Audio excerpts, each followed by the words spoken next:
خدا علیہ وسلم محمد والے محمد بیان فرمائیں گے. آپ حضرات بلند ترین صلوات پڑھیں.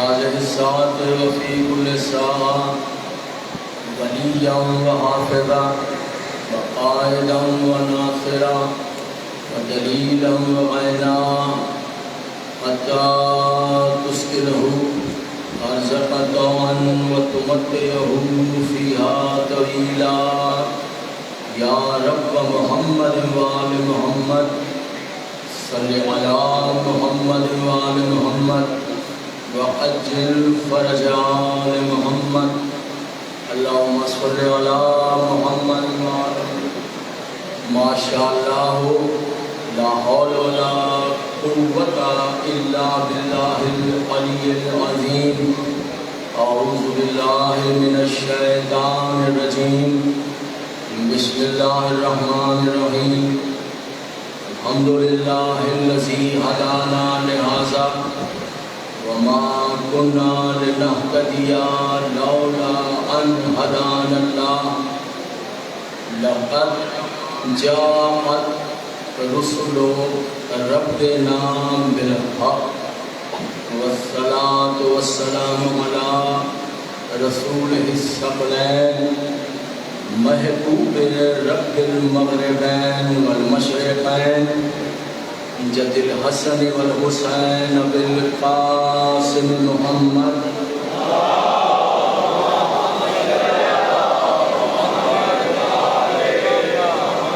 وأهل بيته الطيبين الطاهرين المعصومين المظلومين الذين أذهب الله عنهم الرجس وطهرهم تطهيرا.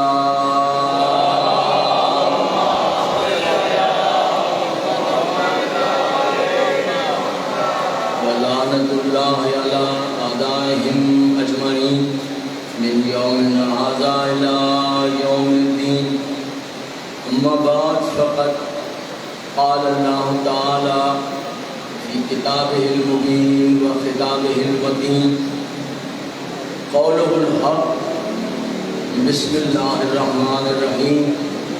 ألم يجدك يتيما فآوى. صلوات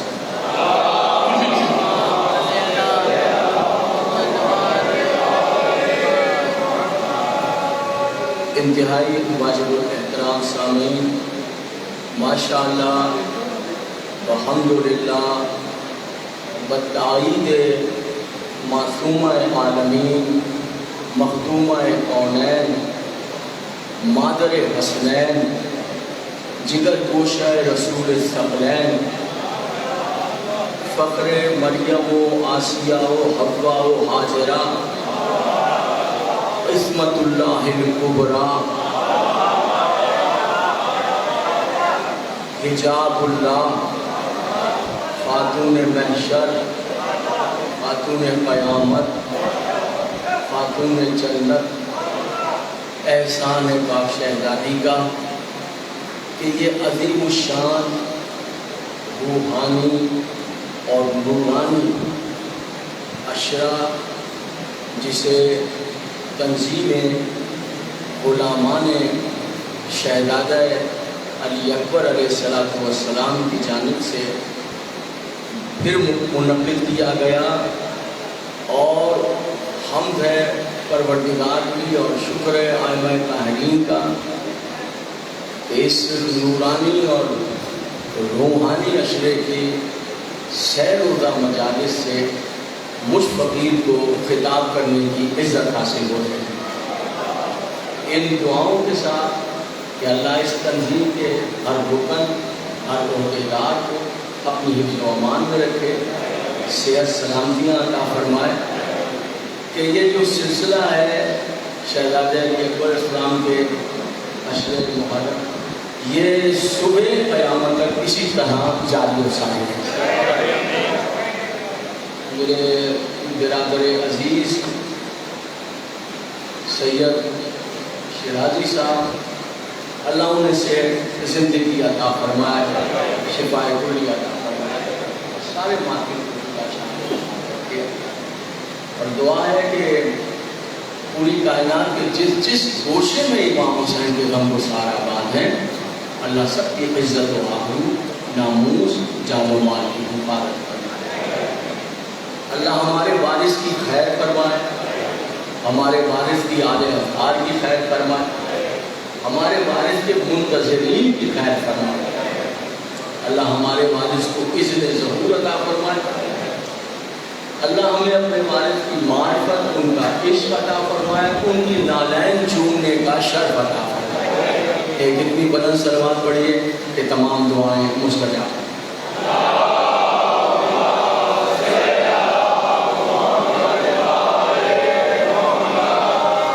حضور علی، میں نے آپ کی خدمت میں سورہ ضحیٰ یہ آیہ مبارکہ کی تلاوت کا شرف حاصل کیا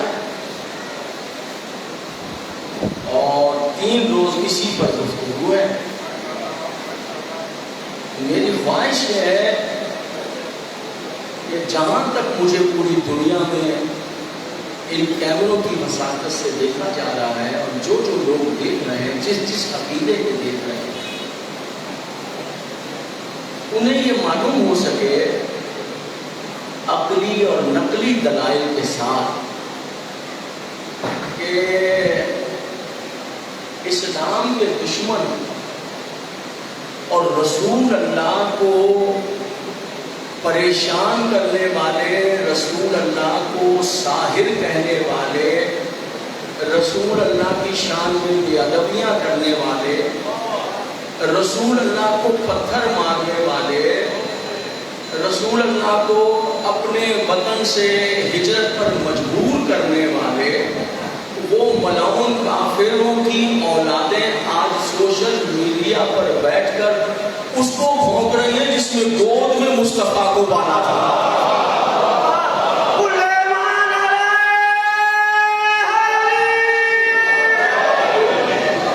ہمارا یہ فریضہ بنتا ہے کہ یہ میرے دوست سے پلان کر کیمرہ بند کر دیں، وہ 3 کیمرے دیں، ٹھیک ہے؟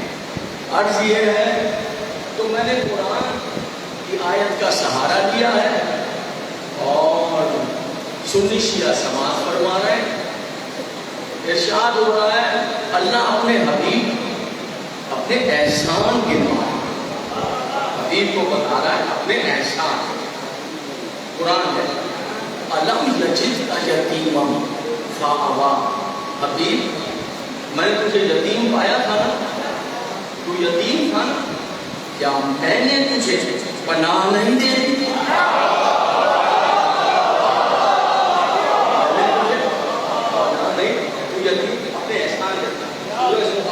میں نے تجھے یتیم پایا تو کیا میں نے تجھے پناہ نہیں دے؟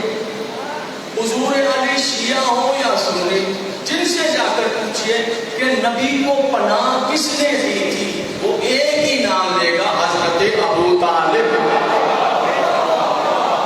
ایک ہی نام ہے، حضرت ابو طالب۔ اب یہ پوچھئے کہ پناہ تو دی ہے حضرت ابو طالب نے، گود میں پالا ہے حضرت ابو طالب نے، اللہ کہہ رہا ہے یہ میں نے پناہ دی ہے۔ حضور علی، قانون الہی یہ ہے کہ اللہ کسی کافر کے فعل کو اپنا فعل نہیں کہتا، اس کا قانون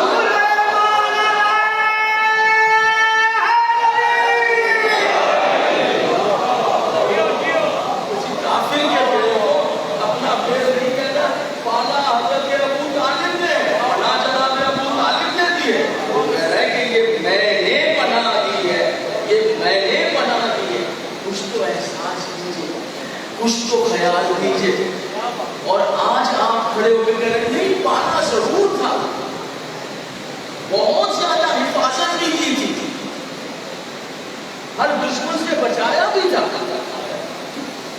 میں آپ سے پوچھنا چاہتا ہوں، جب میرا آقا مکے میں تنہا تھا، اکیلا مکے کی گلیوں میں پھرتے تھے، ابھی سورج طلوع نہیں ہوتا تھا، آپ مکے کی گلیوں میں آ جاتے تھے، ایک ہی صدا تھی، قولوا لا الہ الا اللہ تفلحوا۔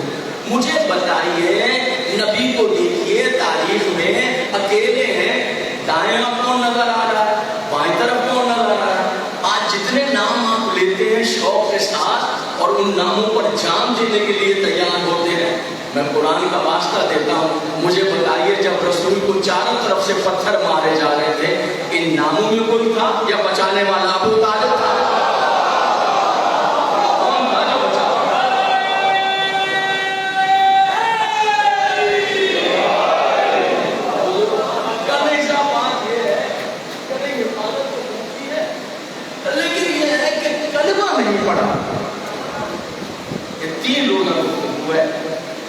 حفاظت بے شک ہی ہے جناب ابو طالب نے، پر کلمہ جو ہے وہ نہیں پڑھا۔ اچھا مجھے اتنا بتائیے، کلمہ نہیں پڑھا تھا؟ نہیں، یہ بات طے ہو گئی۔ دیکھیے ابو طالب کی دشمنی میں، شان پیغمبر میں گستاخی نہ کر بیٹھیے گا، یعنی دشمنی ابو طالب کی توہین پیغمبر کی ہو جائے، اسے کیسے آپ کہہ رہے کلمہ نہیں پڑھا تھا؟ سنیے جہاں جہاں تشریف فرمائے دوست جی نے جائے، کلمہ نہیں پڑھا تھا، یہ بتائیے نکاح تو پڑھا تھا پیغمبر کا، کلمہ نہیں پڑھا تھا، نکاح پڑھا تھا۔ اچھا یہ ہم تھوڑی کہہ رہے ہیں، آپ بازار میں جائیے، بارکۃ الآراء تاریخ ابن خلدون، تاریخ ابن خلدون لے لیجیے آپ مارکیٹ سے، اچھا پورا سیٹ بھی نہ لیجیے گا، بہت مہنگا ہے، آخری جلد جو ہے اس کی وہ جلد لے لیجیے اور وہ جلد لے کر اس کو ایسے کیجیے گا کہ یوں کر کے پلٹ دیجیے گا، میں سہولتیں پیدا کر رہا ہوں، ایسے پلٹ دیجیے گا، پوری وہ 1000 صفحے نہ پڑھیے گا، ایسے پلٹ دیجیے گا، جب آخر میں کھولیں گے تو علامہ ابن خلدون نے حضرت ابو طالب کا وہ خطبہ لکھا ہے جو پیغمبر کا نکاح پڑھاتے وقت پڑھا تھا، وہ خطبہ لکھا ہے۔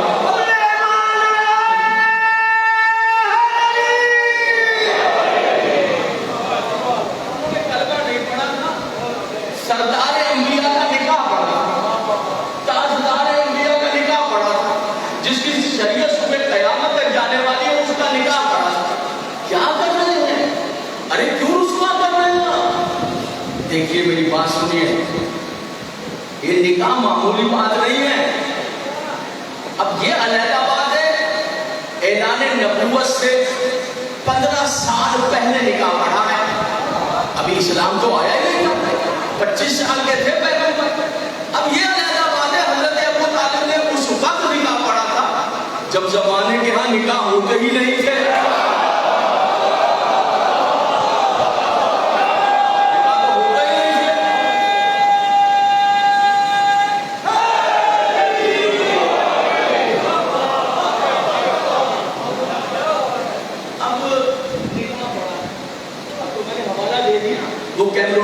اچھا آپ آخر خریدیے بھی اس وقت کتابوں کی دکان پہ جائے گا، علامہ ابن خلدون کی جلد دے دیجیے، وہ آپ 2 منٹ دیکھ لیں گے، وہ پیسے بھی نہیں لے گا، اتنی زحمت تو کر لیجیے کہ ہمیں ممبر پر دیکھ کے آ جائیے گا، میں پھر بیٹھا ہوں ممبر پر، یہ خطبہ ہے، نکاح پڑھا تھا۔ کس نے نکاح پڑھا تھا؟ ماشاء اللہ جس نے خود کلمہ نہیں پڑھا۔ دیکھیے ذرا سمجھیے، ہم دوست ملتے ہیں نا، دوست آپس میں ملتے ہیں، جب ملتے ہیں تو پرانی یادیں پرانی باتیں شروع ہو جاتی ہیں، ہم بھی ملے تو ارے اللہ جناب بنائیے، بڑے 20 سال بعد ملے، 22 سال بعد ملے، 25 سال شادی وادی ہو گئے، ہاں جناب شادی ہو گئی، میں نے اچھا کتنے بچے تھے؟ کتنے بچے؟ کتنی بچیاں؟ کتنی بچی؟ کہاں شادی کی؟ خاندان کون سا ہے؟ یہ شہر کون سا ہے؟ یہ اچھا دوست بیٹے کبھی بولتے ایسے کرتے ہیں، ملتے ہیں، اچھا بھائی بتائیے حال کون سا تھا اور کیا ہوا برات ہے؟ اچھا میں نے کہا یہ ہوا یہ ہوا، اچھا یہ بتائیے نبی صاحب نکاح کس نے پڑھا تھا؟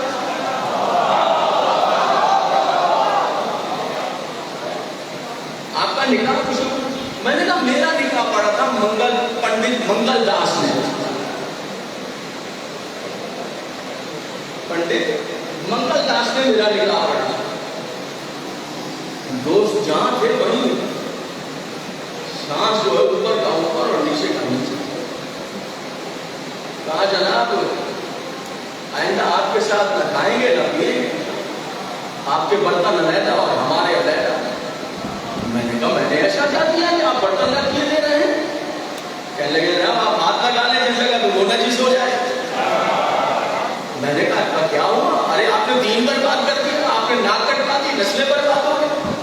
میں نے پوچھا ہو گیا؟ آپ نے پنڈت سے نکاح پڑھوا دیا.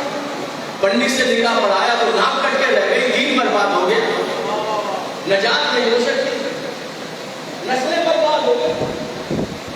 آپ نے جس برتن میں پانی پیا اس میں پانی پینا حرام ہو گیا.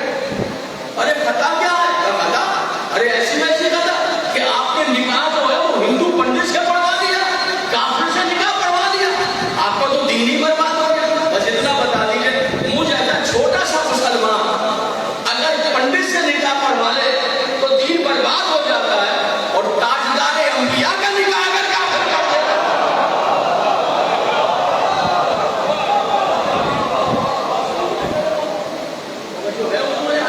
تو یاد رکھیے گا میرے محترم سامنے, یہ ابو طالب سے دشمنی نہیں ہے, یہ پیغمبر سے دشمنی ہے.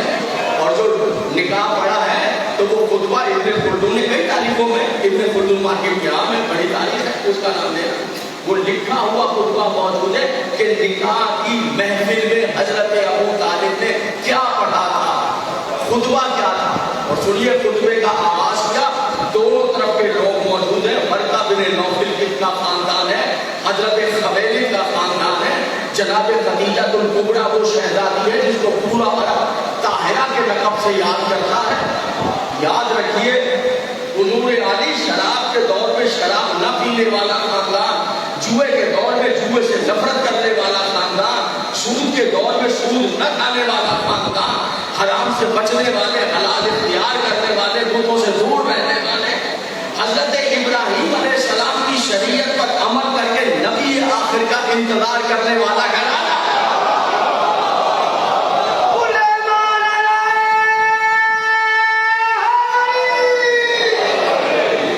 یہ ہے جناب ورقہ بن نوفل جو چچا زاد بھائی بھی ہیں, توریت انجیل زبور کے ریسرچ اسکالر بھی ہیں, عالم بھی ہیں, راہب بھی ہیں, ان کا خاندان ہے, اور وہاں بیٹھے ہیں. کوئی معمولی ڈیوٹی تھوڑی ہے جہاں بارات لے کر گئے بھتیجے کی, معمولی گھر تو نہیں ہے جہاں بھتیجے کی بارات لے گئے جناب ابو طالب لے کر گئے, وہ گھر معمولی گھر نہیں ہے. یقین جانیے وہ ایسا گھر ہے, وہ ایسی بیوی ہے کہ عرب میں کوئی بچی جوان ہو کر شادی اس کی نہیں ہوئی جس کا جہیز جناب خدیجہ نے نہ دیا ہو. وہ گھرانہ ہے جہاں بارات لے گئے, جہاں دلہا بنا کر دے گئے بھتیجے کو جناب, اور اس محفل میں وہ توریت انجیل زبور کے عالم ہے جو جناب خدیجہ طاہرہ کی طرف سے نکاح پڑھے, اور پیغمبر کی طرف سے نکاح جو ہے وہ حضرت ابو طالب پڑھے. اور حضور علی دیکھ کر آئیے گا, آپ سنی بیٹھے ہیں میری پلکوں پر, آپ شیعہ بیٹھے ہیں میری آنکھوں پر, آپ توجہ فرما رہے جہاں جب بیٹھے ہیں, کل دیکھ کر آئیے گا کہ میں سچ کہہ رہا ہوں یا جھوٹ کہہ رہا ہوں, دیکھ کر آئیے گا تاریخ میں. خطبہ یہاں سے شروع کیا, پیغمبر کا سن مبارک اس وقت جب نکاح ہو 25 برس کا ہے, جب 40 برس کے ہوئے ہیں تو پھر اعلان نبوت کیا, پھر قرآن کا نزول ہوا. قرآن کے نازل ہونے سے پہلے, آفتاب اسلام کے طلوع کرنے سے 15 سال پہلے بھرے ہوئے اجتماع پر جناب خدیجہ کے گھر, جناب ورقہ بن نوفل کی ڈیوڑی پر ہزاروں سرداروں کے سامنے حضرت ابو طالب اپنے بھتیجے اور اللہ کے نبی کا نکاح پڑھ رہے ہیں. ان الفاظ کا ابن خلدون نے لکھا, یہاں سے نکاح کو شروع کیا, الحمدللہ.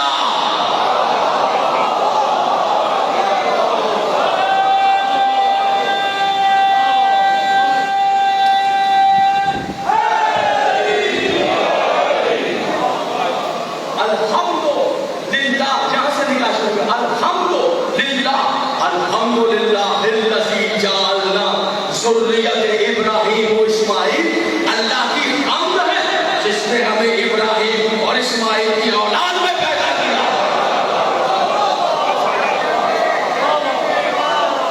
اللہ کی حمد ہے, اللہ کی حمد ہے.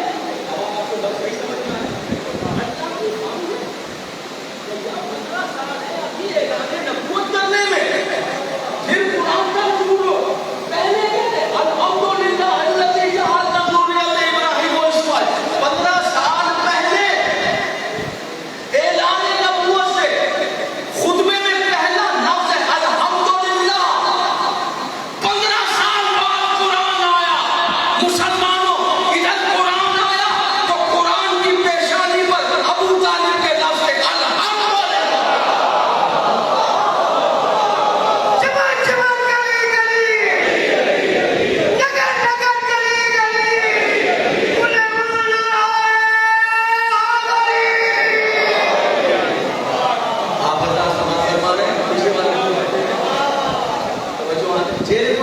ٹھنڈ جیسے ہیں آپ کے چہرے پہ کف تک سے کیا بات ہے؟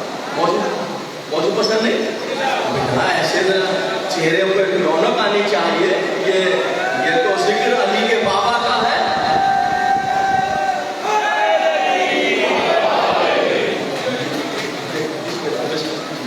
یہ تو ذکر جو ہے وہ علی کے پاکیزہ بابا کا ذکر ہے. اور یقین کامل ہے کہ علی کے بابا کی مدح سرائی کریں گے, علی کے پاکیزہ بابا کی مدح سرائی کریں گے تو علی ہم عطاکار نوکروں سے راضی ہو جائے گا. اور ظاہری بات ہے کہ اگر کوئی مخالفت کرنے والے کو سوشل میڈیا ملا ہے تو اترائے نہیں کہ سوشل میڈیا پر میں علی کے بابا کی مخالفت کر دوں گا. اسے سوشل میڈیا ملا ہے, ہمیں حسین کا ممبر ملا, ممبر ملا. ہاں, اس میں کوئی برکت نہیں ہے, اس پر ناز ہے, اس پر اللہ کے خاص احسان ہے, اس کا تعلق نور کے ساتھ ہے. ہاں, یہ دنیا ہے. الحمدللہ پہلے الحمدللہ اللہ کی حمد ہے.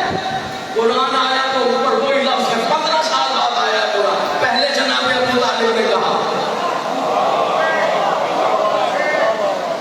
یہ مسئلہ بنے گا کہ نہیں صاحب اب اتنا بھی نہ کیجیے, اب قرآن ہے, ٹھیک ہے وہ صاحب عزت ہے, مگر یہ کیا کہہ دیا آپ نے کہ قرآن نے حضرت ابو طالب کے لفظ لے لیے. میں تو تعلیم کا ایک ادنا سا طالب علم ہوں, جو ابن خلدون میں دیکھا ہے وہی کہہ دیا ہے کہ 15 سال پہلے پڑھا تھا تو اس لیے کہا ہے, 15 سال بعد قرآن آیا تو قرآن نے لفظ لے یوں کہا. نہیں, یہ سوء ادب ہے, نہیں ایسا نہیں. پھر کیا کروں میں؟ یہ کہیے کہ ابو طالب نے قرآن کے لفظ لے لیے.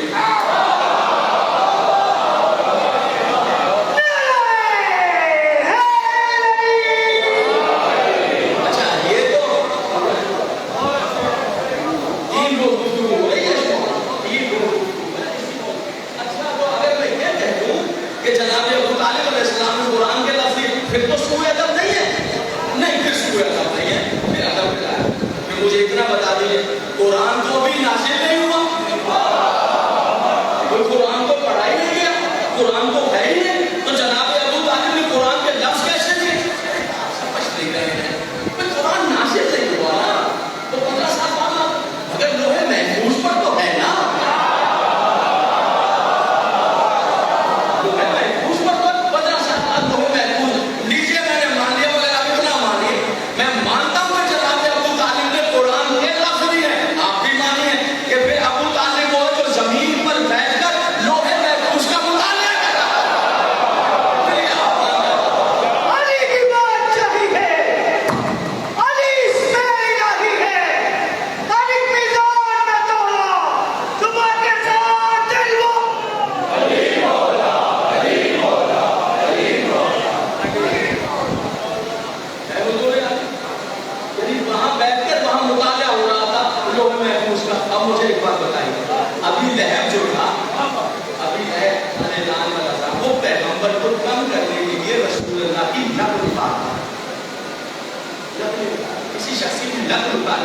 اسے دل پر چوٹ لگے.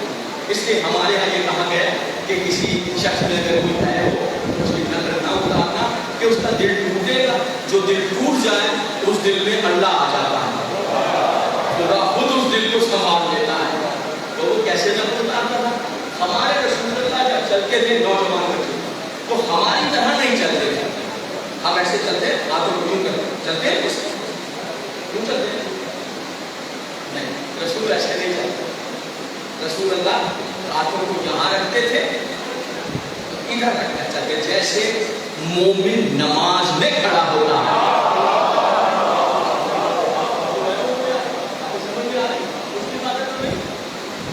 مثلاً ہم لوگ جیسے ہنستے ہیں, کہا لگا دانت نظر آتے, سوال نکال کہتے ہمارے رسول ایسے ہنستے نہیں تھے.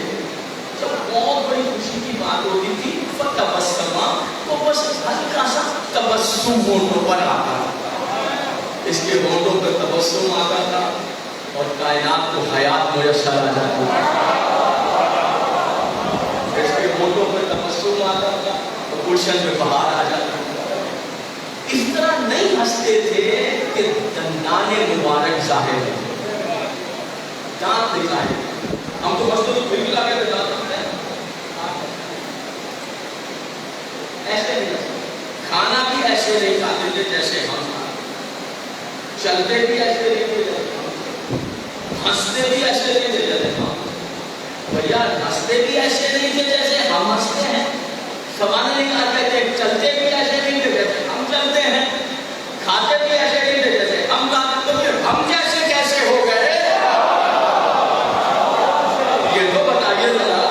پھر ہم سے کیسے ہو گئے؟ ہنستے نہیں جیسے ہم ہنستے. اب دانت جو تھے نا اتنے حسین تھے رسول اللہ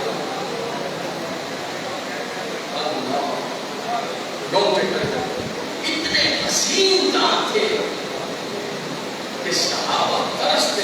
خدائی قسم موتیوں کو سامنے لا تو موتی چٹک جائے. ایسے ایسے حسین. آپ سن رہے ہیں؟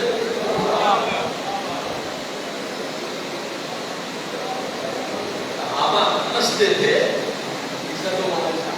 کہ نبی کے پاکیزہ رسول کے دانتوں کی زیارت ہو. وہ زیارت ہوتا وہ کہ وہ پھر ملا کے ہنسے بھی، وہ ہنستے ہی نہیں تھے. سنیے تاریخ کیا کہہ رہی ہے سوال نکالے. جب صحابہ کرام نبی کے دانتوں کی زیارت کے شوق میں تڑپ تڑپ جاتے تھے کہ کسی طرح دندان مبارک کے حضور کے زیارت ہو جائے. اور جب کوئی ہیلا نہ ملتا تھا پھر صحابہ کہتے تھے اس وقت تک دانتوں کی زیارت نہیں ہوئی، چلو ذرا علی کو نبی کے سامنے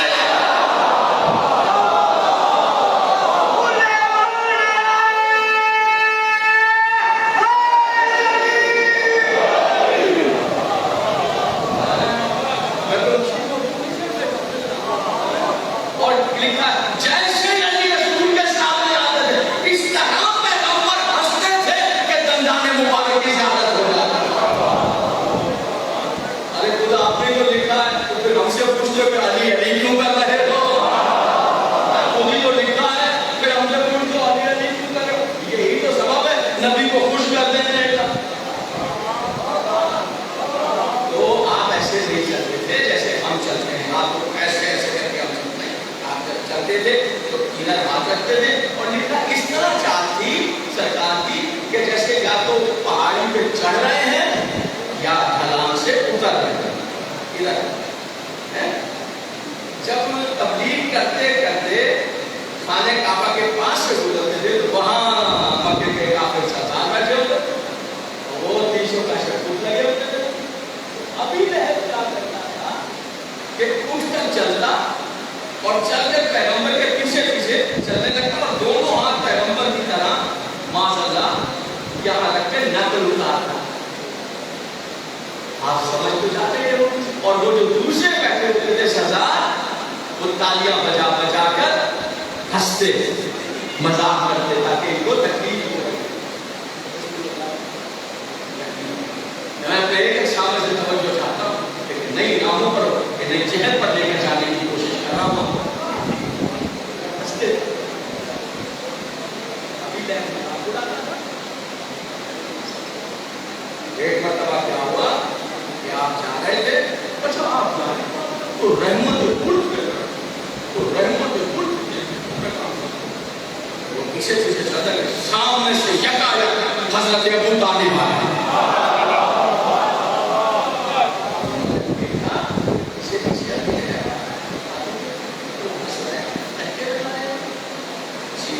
کیا بات ہے جانے ہاں کیا ہوا؟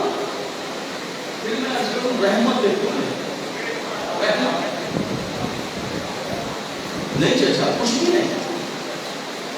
بیٹا بتاؤ مجھے کس بات پر ہنس رہے ہیں؟ تمہارے چہرے پر پریشانی دیکھ رہا. جب میں یہاں سے گزرتا ہوں تبلیغ کرنے کے لیے تو یہ ابھی میرے پیچھے پیچھے چلتا ہے اور میری پھر سارے لوگ نا تالیاں بجا بجا کر میرا مذاق اڑاتے ہیں اور بس ایسے نہ کرو نا میری طرح ہاتھوں کو یہاں رکھ کر میرا مذاق اڑاتا ہے. بس ایک مرتبہ ایسے چھپتے ابھی لہر کی جیسے شیر شکار پہ چھپٹتا سماج کروائے اور دیکھ کر کہنے لگے ابھی لہر وہ اپنے ہاتھوں سے میرے بھتیجے کا مذاق اڑاتا ہے اسے تکلیف پہنچاتا ہے. ابھی لہر ٹوٹ جائیں تیرے ہاتھ اور یہ قرآن بیٹھے ہیں.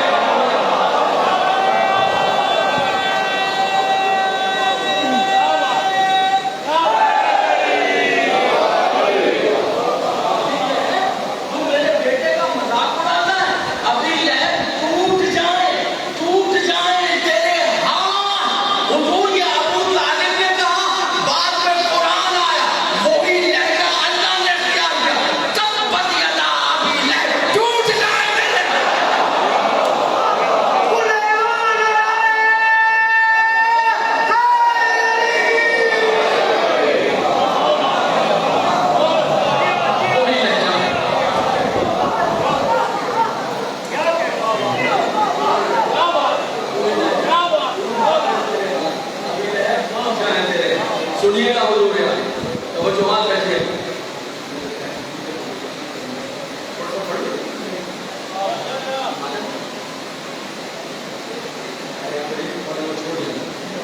ابھی لہر ٹوٹ جائیں تیرے ہاتھ. پہلے انہوں نے کہا جیسے نام انہوں نے لیا ویسے اس نے بھی لیا. لفظ کیا تھا ابھی لہر ٹوٹ جائیں تیرے ہاتھ. حضور علی جس کے جملے آیتیں بن رہی ہیں اس نے کلمہ نہیں پڑھا تھا. اس نے کلمہ نہیں تو اس کا اللہ کہتا ہوں اور تقریر کو کامل کرتا ہوں. جناب یہ بتائیے کس نے کہا کہ انہوں نے کلمہ نہیں پڑھا؟ کس نے کہا کہ کلمہ؟ جناب راوی صاحب نے کہا تھا. راوی صاحب ایک راوی ہمارے لاہور میں ہے جو ہمیشہ گنگا نالا بنا رہتا ہے.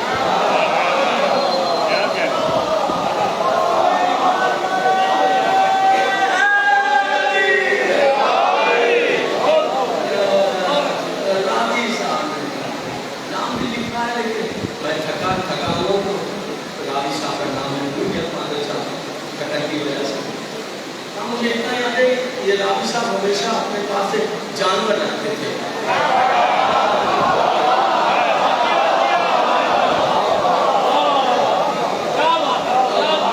میری تھکن کا بھی کیا کیا جائے میں راوی صاحب کا بھی نام بھول گیا جانور کا بھی نام بھول گیا.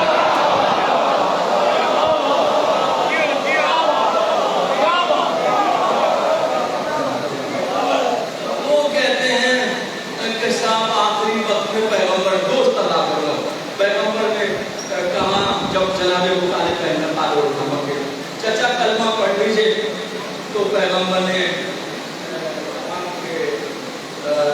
نہیں میں تو اپنے باپ دادا کے دین پر جا رہا ہوں.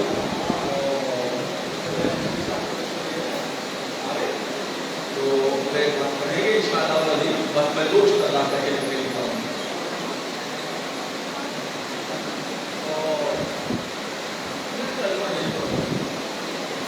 تو پیغمبر نے کہا کہ چچا ایسا کیجیے آپ میرے کان میں کلمہ پڑھ لیں.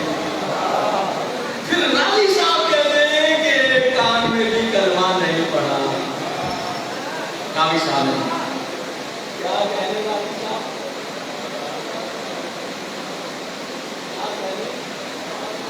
کہہ رہے ہیں کہ پیغمبر نے میرے کان میں چچا میرے کان میں کلمہ پڑھ لیجیے. ارے باتیں پڑھا میرے کان میں یہ مکہ.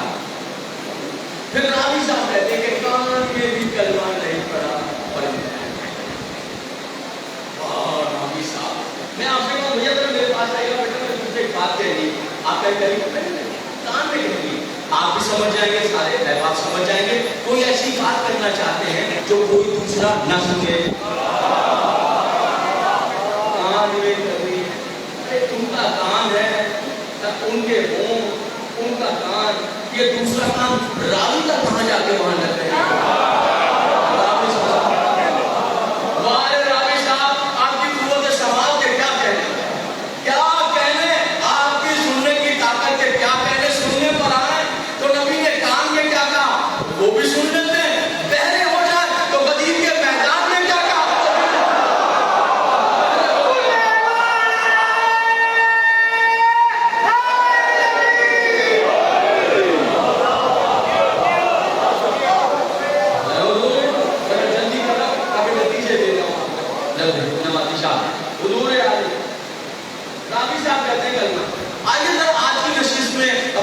شیعہ دوستوں کے درمیان اور پوری دنیا میں جہاں لوگ دیکھ رہے ہیں ان سے انصاف طلب کرتے ہیں ذرا یہ پوچھیں کہ پہلے یہ تو بتائیے ان راوی صاحب نے خود کب کلمہ پڑھا تھا. ایک طالب علم ہونے کی حیثیت سے کہ میں دیکھوں تو راوی صاحب حضرت ابو طالب کے کلمے پر گفتگو کر رہے ہیں. تو حضور علی حضرت ابو طالب علیہ السلام کا انتقال مکے میں ہوا. انتقال کے 3 سال بعد پیغمبر اکرم نے مکے سے مدینے کی طرف ہجرت کی تو پھر سن ہجری بنا. پھر سن ہجری کے 2 میں جنگ بدر ہوئی، 3 میں جنگ احد ہوئی، 5 میں جنگ خندق ہوئی، 7 میں جنگ خیبر ہوئی. جنگ خیبر کے بعد اتنا مال ملا کہ وہ بھی مسلمان ہو گیا.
بھتیجے ذرا سنیے تو صحیح کہ میرا بھائی ابو طالب کیا پڑھ رہا ہے. ذرا سنیے تو صحیح. آپ کو متوجہ ہوا تو یہ چچا کی روایت ہے پیغمبر کے، عباس بن عبد المطلب کی روایت ہے، جناب ابو طالب کے بھائی کی روایت ہے. کیا سنیے تو ابو طالب پڑھ رہے تھے اشہد ان لا الہ الا اللہ اشہد ان محمد عبدہ و رسولہ اشہد ان علی ولی اللہ.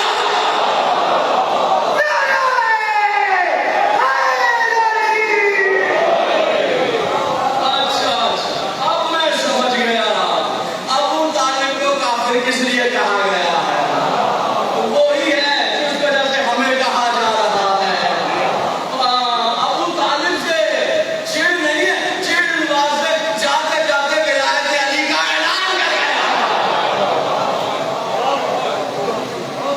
حضور جنگ بدر 2 ہجری، جنگ بدر سے لے کر 3 ہجری عبیدہ بن حارث بن عبد المطلب جنگ بدر کے شہید ہیں، بھتیجے ہیں حضرت ابو طالب کے پہلے شہید ہیں. 3 ہجری جناب حمزہ آئی ہیں اور شہید ہوئے ہیں جنگ احد میں. اور ہندا یزید کی دادی، ان کا کلیجہ یزید کی دادی نے چبایا، اس کا نام ہے ہندا۔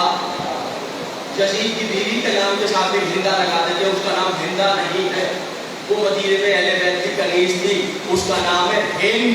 میر انیس کا مرثیہ ہے، قید خانے میں تلاطم ہے کہ ہند آتی ہے، بات ہند اور ہندا ہو گیا۔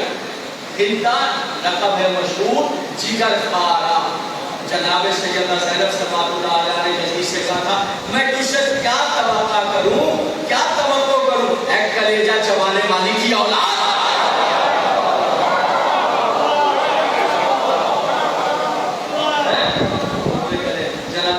چبانے کے بارے میں سن لیجیے، یہ جہاں چبانے کا لفظ ہے اس پر ذرا ایک میری بحث سن لیجیے، اور وہ یہ ہے کہ کلیجہ اس نے اسے کہا میں شیشے کے نکالے، اور کلیجہ نکالا، ذرا یہ چاہتا ہوں کہ بچوں کو اس تشریح کے ذریعے مت، اور اس نے چاہا کہ میں کلیجے کو چباؤں، کلیجے کو کھا جاؤں، تو وہ کلیجہ چبا نہیں سکی جناب حمزہ، یہ تاریخ ہے، انہوں نے چاہا کہ کلیجہ چباؤں۔ دیکھیے ذرا جنگ ہوتم میدان میں لڑائی زور سے جناب حمزہ کی لاش کے لیے اور وہ کلیجہ کٹوا کے ایک عورت جیسے کپڑے وہ پہن کے آئی تھی، وہ منبر کو بیان نہیں کر سکتا، اس لیے کہ یہ منبر جو ہے خاندان رسول کا منبر ہے، یزید کی دادی کی باتیں تو یہاں نہیں ہو سکتی نا، خاندان رسول کا مرکز شرافت کا منبر ہے، تو اس نے چبانے کی کوشش کی مگر وہ چبا نہیں سکی۔ کیوں نہیں چبا سکی؟ لکھا اس لیے نہیں چبا سکی کہ حمزہ کے پورے بدن کے اعضاء جو تھے وہ جنتی تھے، اور ہندا کے اعضاء جو تھے وہ جہنمی تھے۔ اللہ نہیں چاہتا تھا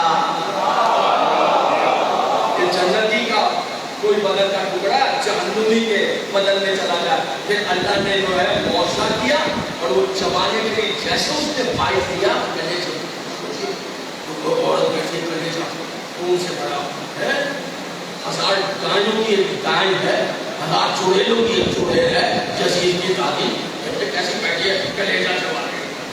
سنیے گا مجھے اپنا موضوع یاد ہے، وہ اللہ نے کیا کیا کہ اس سے پہلے کہ اس کے دانت جو ہے وہ کلیجے تک آتے، اللہ نے معاوضہ کیا اور حضرت حمزہ کے کلیجے کو پتھر کا کر دیا۔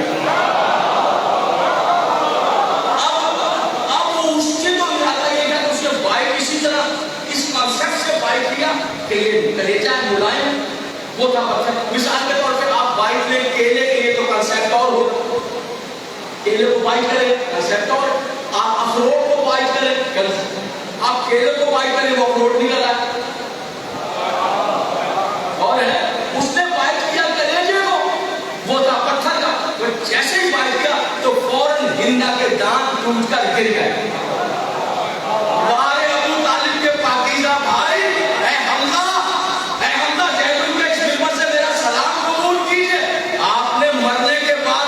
یزید کی دادی کے جانٹوں کو کھچا کر میں کہنا یہ چاہتا ہوں انصاف کریں، انصاف کریں، رسول کے چچا کا کلیجہ چبانے والی کا اسلام آپ کو نظر آتا ہے، اور محمد کو کلیجہ سمجھ کر کلیجے سے لگانے والے کا اسلام نظر نہیں آتا۔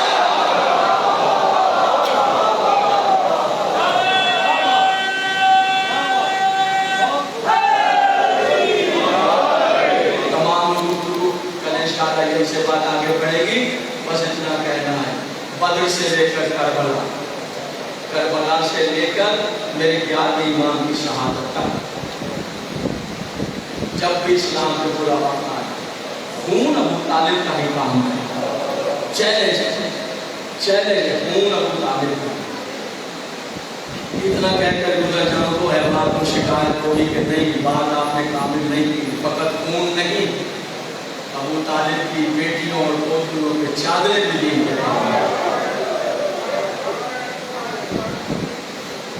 ادادارو یکم سفر ہے، یہ یکم سفر ہے، اور یہ وہ دن ہے کہ جب پہلے بیت کا قافلہ شام میں داخل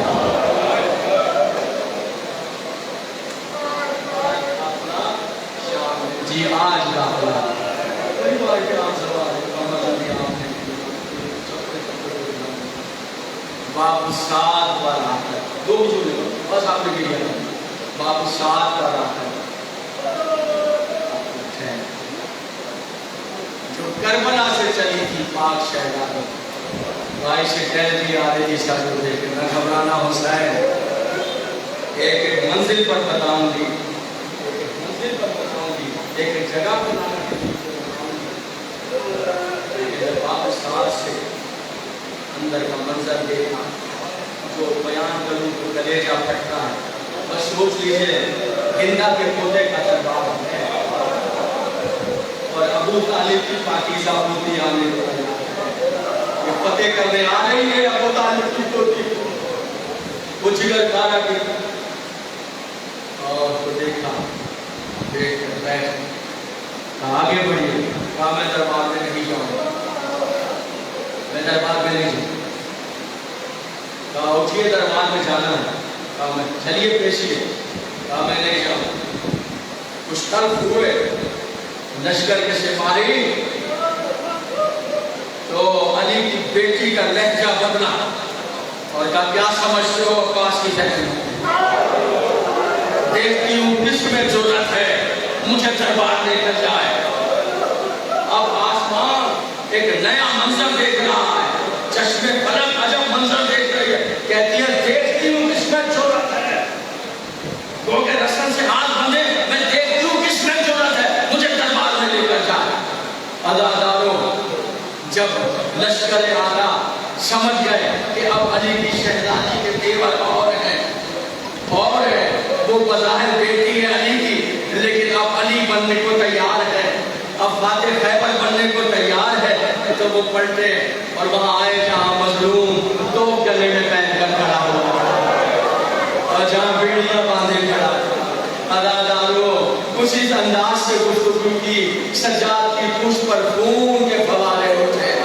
زنجیروں کو سنبھالا اور پھوپھی کے قریب آ کر کہا آج کی تاریخ پھوپھی اماں میرے بابا کا مقصد ہے پھوپھی آگے بڑھ جائیے پھوپھی آگے بڑھ جائیے تو سجاد کو دیکھا اور دیکھ کر کہا اچھا بیٹا تم کہتے ہو تو جاتی ہوں دیکھ لیتی اس کی ضرورت ہے لیکن ایک جملہ ہے اب جو میں پڑھنے لگا ہوں وہ جملے وہ میری تلاش بھی نہیں ہے میری محنت بھی نہیں ہے میرا مطالعہ بھی نہیں ہے یہ حضرت علامہ رشید قرآنی آل اللہ عنہ کراچی نشکت مار میں پڑھتے تھے ان کے جملے نام اس لیے لیا کہ انہیں اشارے سوال میری تلاش نہیں میرا مطالعہ نہیں میری محنت نہیں انہیں کا مطالعہ ہے انہیں کی تلاش ہے انہیں کی محنت ہے کہتے کا اچھا سجا جاتی ہوں دربار میں لیکن پہلے تمہیں ایک راز بتاؤں